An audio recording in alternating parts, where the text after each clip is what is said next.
So last video में हम already बात कर चुके हैं electric dipole and electric dipole moment की, और इस वीडियो में हम बात करने वाले हैं electric field due to a dipole की। हाई ऑल, दिस इज नरमान बाबार and today in this video we are going to talk about electric field due to electric dipole. So जानेंगे इस वीडियो में कैसे हम फाइंड आउट कर सकते हैं electric field due to dipole at different points which is axial point, equatorial point and at any general point. So watch the video till end you will learn all.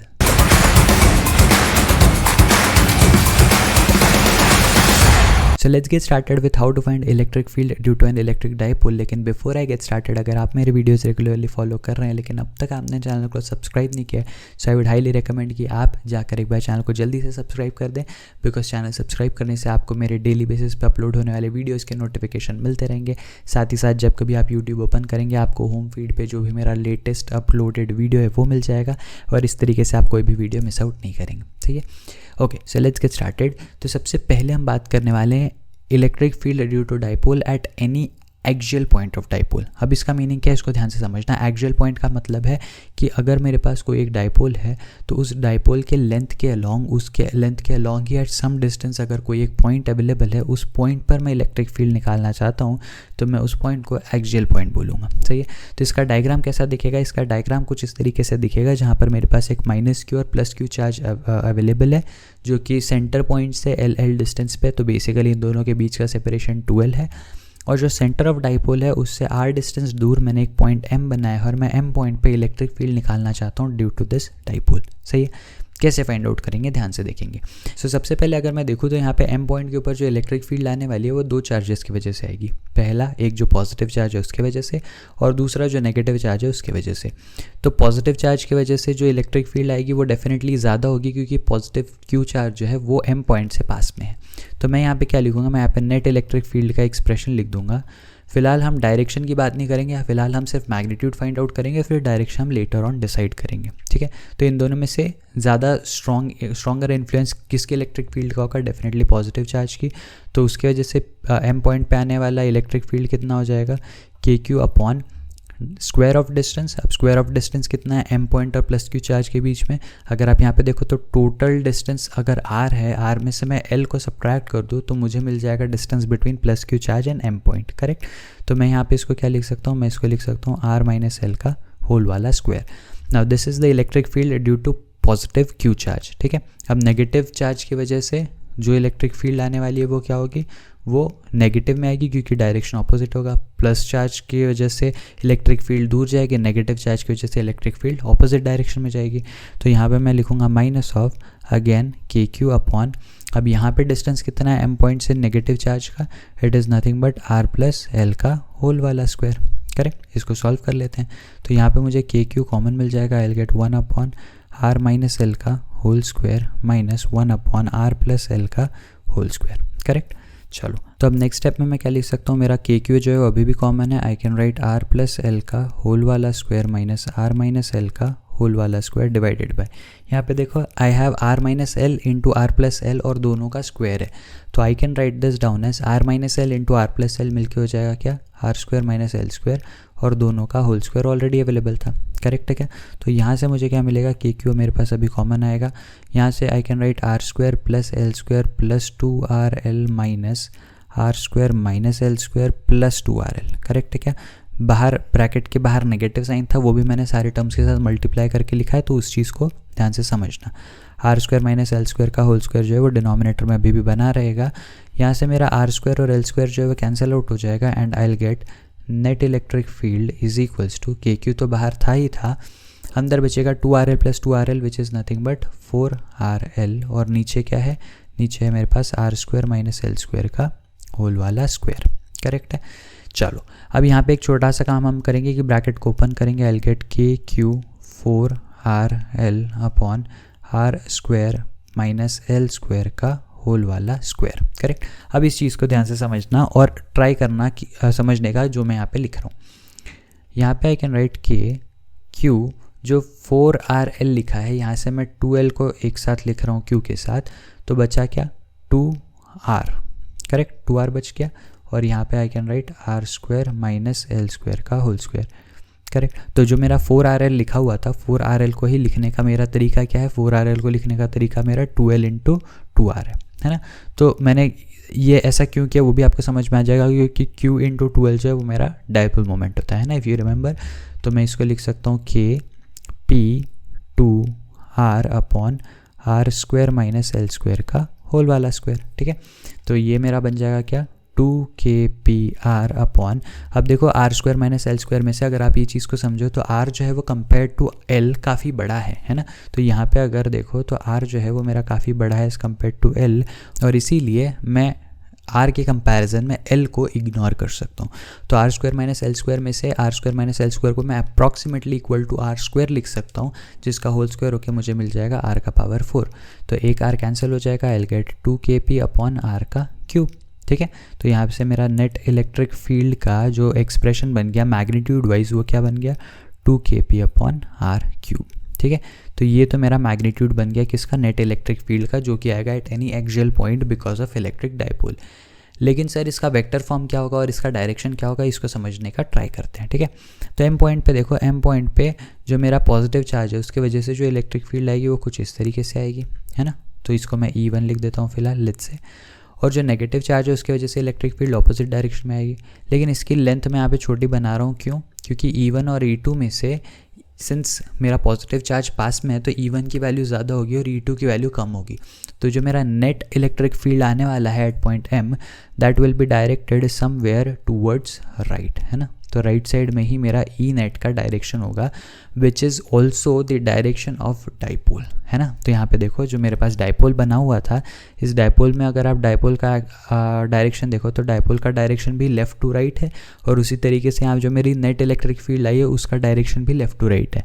इसका बहुत ही simple सा meaning ये है कि इस case में जो भी मेरा इलेक्ट्रिक फील्ड का डायरेक्शन आएगा that will be same as the direction of dipole moment, सही है।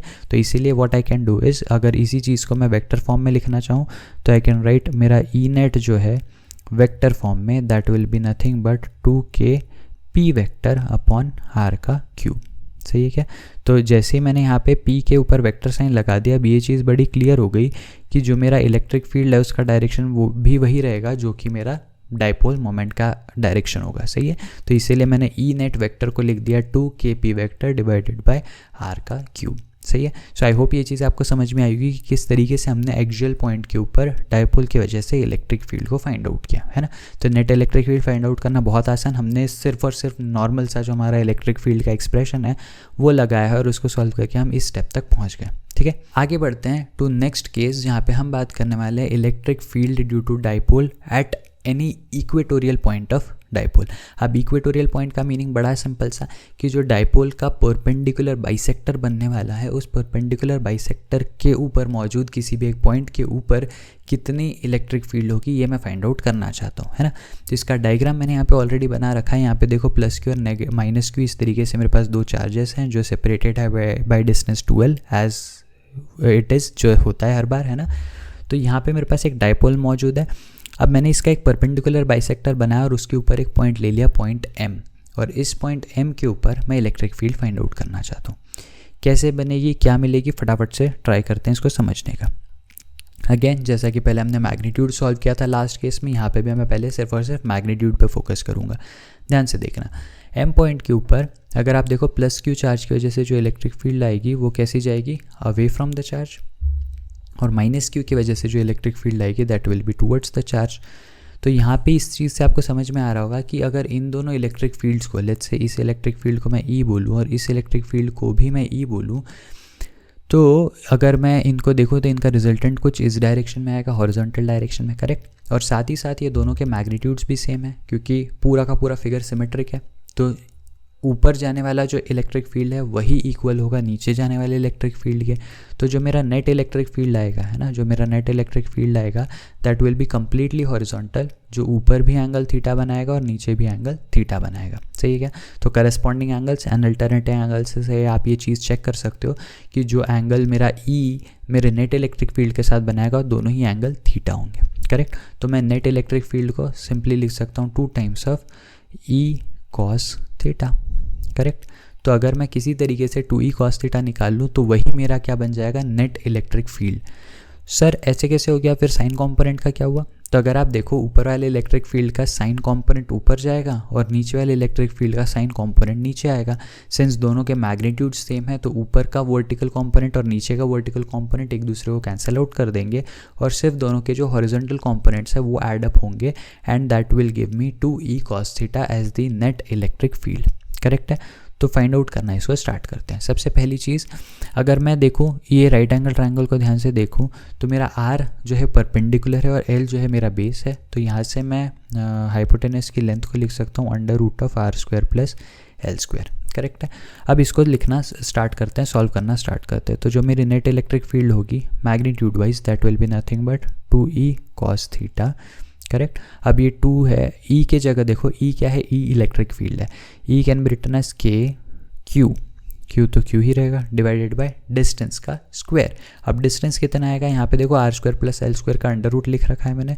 स्क्वायर अगर मैं कर दूँ तो वो अंडर रूट हट जाएगा और मुझे मिलेगा सिर्फ और सिर्फ r² प्लस l²। और इसके आगे है cos थीटा। अब cos थीटा देखो इस ट्रायंगल में cos theta is nothing but adjacent side which is L divided by hypotenuse which is √r² plus l²। तो यहाँ से आई can right 2kql divided by r² plus l² का power 3/2। सही है क्या। तो ये क्या बन जाएगा मेरा, ये नेट इलेक्ट्रिक फील्ड बन जाएगा। करेक्ट है। इसको मैं थोड़ा और सिंप्लीफाई करके अच्छे से लिख सकता हूँ। मेरा नेट इलेक्ट्रिक फील्ड कितना बन जाएगा, देखो 2ql, इसको मैं p लिख सकता हूँ है ना, विच इज़ डायपोल मोमेंट। तो मेरा सिंपली न्यूमरेटर में सिर्फ kp बचेगा। डिनोमिनेटर में देखो r² प्लस l² में, जैसा मैंने आपको लास्ट केस में भी बताया था, जो मेरा r होता है इन सभी केसेस में वो l के कंपैरिजन में काफ़ी ज़्यादा बड़ा होता है ना। क्योंकि मैंने आपको डायपोल मोमेंट के डेफिनेशन में भी ये चीज़ बताई थी कि जब हम डायपोल मोमेंट की बात करते हैं तो या डायपोल की बात करते हैं तो dipole is nothing but 2 equal and opposite charges separated by small distance. तो L ऑलरेडी काफ़ी छोटा होता है और जो हम R डिस्टेंस लेते हैं वो R डिस्टेंस कंपैरेटिवली काफ़ी बड़ा होता है। तो R अगर काफ़ी बड़ा है L के कंपैरिजन में तो r² प्लस l² को मैं सिंपली l² इग्नोर करके सिर्फ r² लिख सकता हूँ, जिसका पावर 3/2 हो जाएगा कितना, R का क्यूब। तो मुझे नेट इलेक्ट्रिक फील्ड का मैग्नीट्यूड कितना मिल गया, kp/r³ है ना। अब बात करेंगे किसकी, डायरेक्शन की। डायरेक्शन में एक चीज़ ध्यान से देखो कि अगर मैं नीचे वाले डायपोल को देखूँ तो इसका जो डायपोल मोमेंट का डायरेक्शन है वो है राइट से लेफ्ट है ना, नेगेटिव चार्ज से पॉजिटिव चार्ज। लेकिन ऊपर जो मेरा नेट इलेक्ट्रिक फील्ड का डायरेक्शन आया है वो आया है लेफ्ट से राइट है ना, और अगेन हॉरिजॉन्टल डायरेक्शन में। तो डेफिनेटली इलेक्ट्रिक फील्ड और डायपोल मोमेंट का डायरेक्शन जो है ये एंटी पैरेलल है या एक दूसरे से बिल्कुल ही ऑपोजिट है ना। तो मैं यहाँ पे अगर इसी नेट इलेक्ट्रिक फील्ड को वेक्टर फॉर्म में लिखना चाहूँ तो मैं सिंपली क्या करूँगा, P को वेक्टर बना दूंगा और इसके आगे एक माइनस साइन लगा दूंगा।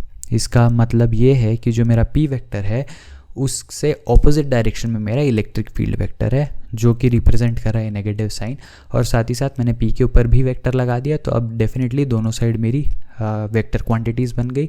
तो जो मेरा नेट इलेक्ट्रिक फील्ड है in vector form that becomes K P vector divided by r³ but with minus sign, क्योंकि इलेक्ट्रिक फील्ड का डायरेक्शन मतलब नेट इलेक्ट्रिक फील्ड का डायरेक्शन और डायपोल मोमेंट का डायरेक्शन एक दूसरे से ऑपोजिट है। सही है क्या।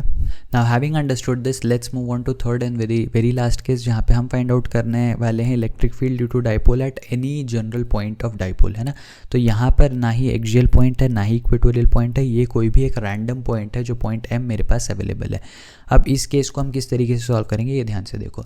अगर मैं इसको जैसा कि हमने पहले 2 केसेस सॉल्व किए उस तरीके से सॉल्व करने का ट्राई करूँ, जहाँ पे मैं थीटा एंगल्स लूँ और दोनों के इलेक्ट्रिक फील्ड का डायरेक्शंस ड्रॉ करूँ और उस तरीके से इसको बेसिकली पूरे के पूरे मेथड से सॉल्व करूँ, तो ये थोड़ा सा डिफ़िकल्ट, कॉम्प्लिकेटेड और लेंदी हो जाएगा है ना। इंस्टेड जो मैंने 2 केसेस ऑलरेडी पहले सॉल्व कर रखे हैं उनका यहाँ पे मैं यूज़ करने का ट्राई करूँगा है ना। कैसे यूज़ करूँगा, यहाँ पे इस चीज़ को ध्यान से देखो कि मेरे पास एक नेगेटिव चार्ज है एक पॉजिटिव चार्ज है। तो ये मेरा कुछ हो गया डायपोल मोमेंट का direction which is vector P। Correct. मैं एक काम यहाँ पे करूँगा कि इस वेक्टर P के मैं 2 कंपोनेंट्स तोड़ दूँगा है ना।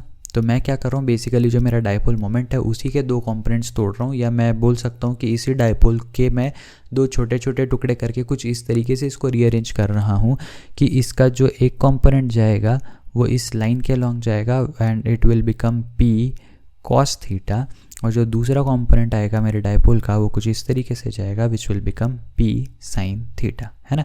तो जो थीटा एंगल पे कंपोनेंट टूटा वो पी कॉस थीटा, जो दूसरा वाला कंपोनेंट टूटा वो पी साइन थीटा। तो बेसिकली जो मेरा डायपोल मोमेंट पी था उसको मैंने रिजॉल्व कर लिया into P cos theta and P sine theta. और अब इस तरीके से करने से मुझे क्या फ़ायदा मिलेगा, मुझे ये फ़ायदा मिलेगा कि जो मेरा पी कॉस थीटा है, अगर मैं कोई एक ऐसा डायपोल अज्यूम करूँ जिसका dipole moment P cos theta है, तो उसके लिए पॉइंट एम जो है वो बन गया मेरा एक्सियल पॉइंट। और उसी तरीके से पी साइन थीटा वाला अगर मैं एक डायपोल मोमेंट कंसिडर करूँ तो उस डायपोल के लिए एम पॉइंट एक इक्वेटोरियल पॉइंट बन जाएगा। सो बेसिकली जो भी मेरी नेट इलेक्ट्रिक फील्ड इस केस में आने वाली है that will be nothing but E axial plus E equatorial, correct है। तो यहाँ पे मैंने क्या किया, मैंने बेसिकली जो मेरा डायपोल मोमेंट था उसी के मैंने दो कंपोनेंट्स तोड़ दिए, एक ई पी कॉस थीटा एक पी साइन थीटा। जो पी कॉस थीटा है उसके लिए एम पॉइंट बन गया मेरा एक्सियल पॉइंट, और पी साइन थीटा के लिए मेरा एम पॉइंट बन गया इक्वेटोरियल पॉइंट। तो मैं इन दोनों ही इक्वेटोरियल एंड एक्सियल के इलेक्ट्रिक फील्ड्स को अगर ऐड कर दूंगा, इन दोनों को अगर वेक्टोरिकली ऐड कर दूंगा, तो इस तरीके से आई कैन से कि मुझे एक मेरा नेट इलेक्ट्रिक फील्ड मिल जाएगा, करेक्ट है क्या। तो अब यहाँ पर ई एक्सियल और इक्वेटोरियल के हम वैल्यूज़ क्या डालेंगे वो ध्यान से समझना। सबसे पहले तो देखो कि हमने जो एक्सियल वाला केस सॉल्व किया था उस एक्सियल के लिए मेरा आंसर आया था कितना, 2kp/r³, ठीक है।